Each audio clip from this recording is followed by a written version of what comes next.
Hey, today we're diving straight into what you could honestly call the ultimate user manual for your brain. And we're going to unpack a mystery we basically all face: why modern life feels so incredibly exhausting. We walk around in these biological meat suits every single day, completely unaware of the ancient programming running the show right behind our eyes. So, why is modern life so exhausting? You know that feeling when you're just totally stressed by a simple inbox full of emails? Or why you feel hopelessly addicted to checking your phone? We tend to beat ourselves up over this stuff, right? We think, man, I lack discipline, or I just have terrible habits. But actually, scratch that. It turns out, these aren't character flaws at all. They are highly successful survival strategies that have just been taken completely out of context. So let's dive into this and look at the prime directive of your biology. Because here's the thing. Self-preservation isn't a choice you actively make. It is the absolute deepest, most fundamental instruction wired into your nervous system. Every single decision you make is filtered through this one priority: stay alive. Your brain is running a constant background threat assessment. It's scanning your environment, your body, your social standing, all at once, all the time, without you ever consciously asking it to. And comparing a predator in the tall grass to a tense email from your boss brilliantly illustrates what we call the mismatch framework. See, your brain's hardware hasn't had a major update in millennia, so it treats that tense email with the exact same biological urgency as it would a literal predator. The threat is obviously different, but your physical response is identical. This is exactly why modern stress is so physically destructive. You're getting these low-grade, constant threats that never fully resolve, which leaves that internal alarm ringing indefinitely. When that threat registers, whether it's a lion or just a late project deadline, your amygdala fires off adrenaline and spikes your heart rate in under 200 milliseconds. I mean, think about how insanely fast that is. It means your body is doing all of this way faster than conscious thought is even possible. By the time you actually realize you're in danger, your body is already fully prepped for war. Fear is quite literally deciding for you.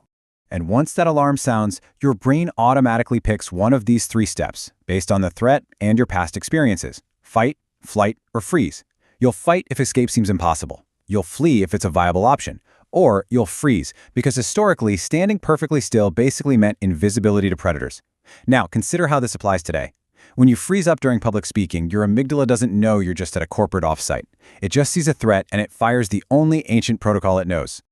Okay, let's shift gears a bit to a slightly different survival tactic and see how this builds into our everyday habits. We all have those moments where we just want to lay on the couch and do absolutely nothing. You probably just call that laziness. But moving to the path of least resistance, that's an ancient survival instinct. For the vast majority of human history, calories were incredibly scarce. Wasting energy on pointless effort could literally kill you.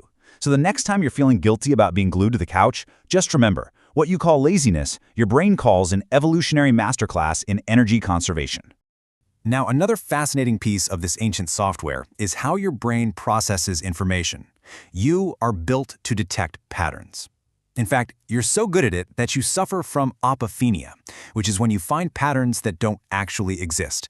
It's like seeing faces in clouds or jumping at a shadow in an alley. But this isn't a malfunction. Missing a real predator costs you your life, whereas a false alarm just cost a brief moment of panic. So your brain evolved a systemic bias. It is way better to see 1,000 false threats than miss one real one. And today, that same ancient instinct is exactly why wild conspiracy theories feel so incredibly compelling to us.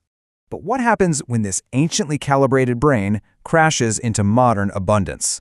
Well, it gets messy. Take our profound curiosity drive.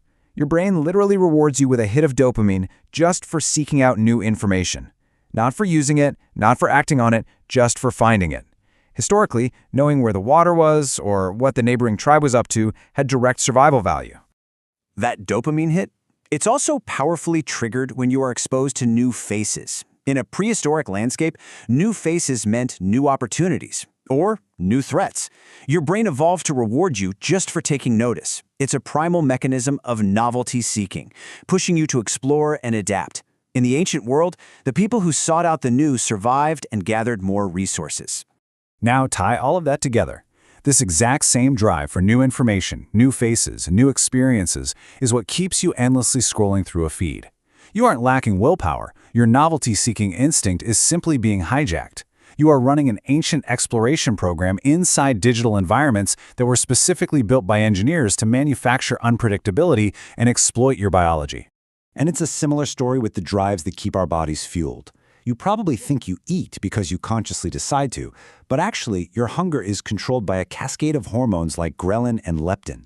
When your blood glucose drops, food becomes the only thing you can focus on. But just like your digital diet, your physical hunger was calibrated purely for scarcity. It was never designed for a world with calorie-dense, heavily processed food sitting within arm's reach at all times. The drive that saved your ancestors is now a massive modern liability. Shifting from physical survival to our social survival web, humans are biologically required to be in a tribe. Being cast out used to be an absolute death sentence. Because of that, your brain treats social rejection exactly like physical pain. The physical damages of loneliness are severe. Sustained isolation actively raises cortisol, disrupts your sleep, impairs your immune function, and increases mortality rates. Your body interprets being alone as a genuinely dangerous emergency situation. Because belonging to the group is literal life or death. We have an intense drive for status. Higher status historically meant better access to food and protection. But here is the modern trap.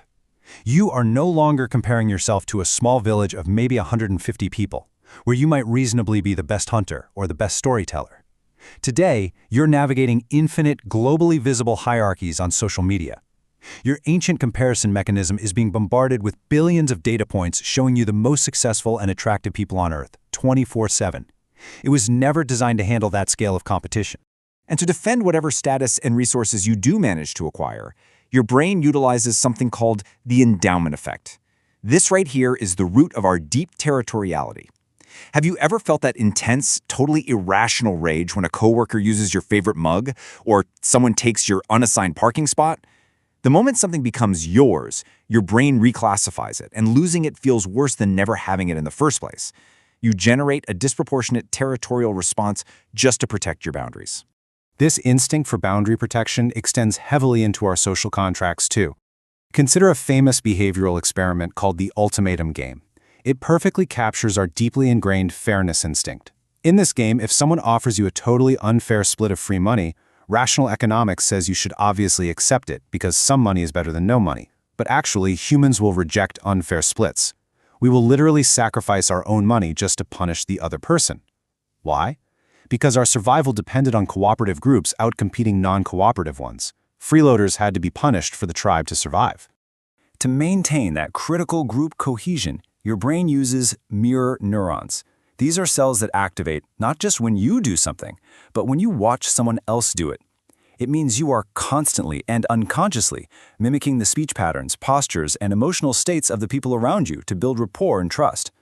So the crucial point here is that the environment you grew up in and the media you consume are constantly shaping you. Your beliefs and opinions are far less original than you probably think. Much of it is just very convincing, deeply biological mimicry. But sometimes maintaining the group meant keeping out contamination, which brings us to the emotion of disgust. Disgust originally kept your ancestors from eating rotten meat or touching infected wounds. But here is what's wild. The brain repurposed this pathogen avoidance system to regulate social norms. Neurologically speaking, corruption, betrayal, and outgroup members trigger the exact same disgust response as spoiled food. Research consistently shows that stronger disgust sensitivity is biologically linked to prioritizing purity and more conservative moral frameworks. Your gut reaction is quite literally shaping your broader worldview. Finally, let's look at the absolute bottom line of evolution: passing on genes. Drives like sex and parental protection are biologically hardwired to prioritize gene survival over whatever conscious life plans you've made. The moment someone becomes a parent, their amygdala literally reorganizes its threat priorities to put the child's safety above their own. And drives like status and reproduction are exactly why the advertising industry is so incredibly effective. Advertisers aren't just selling you products, they are hawking into these hidden ancient dopamine triggers to motivate your purchasing and career ambitions. So, the undeniable takeaway is that you're perfectly adapted for a world that simply no longer exists. Your fears, your appetites, your scrolling habits, they are all just the echoes of a prehistoric survival manual playing out in a modern digital age. Which leaves us with one provocative question to consider regarding the daily choices you make. If you are running entirely on ancient instincts, who or what is really pulling the levers?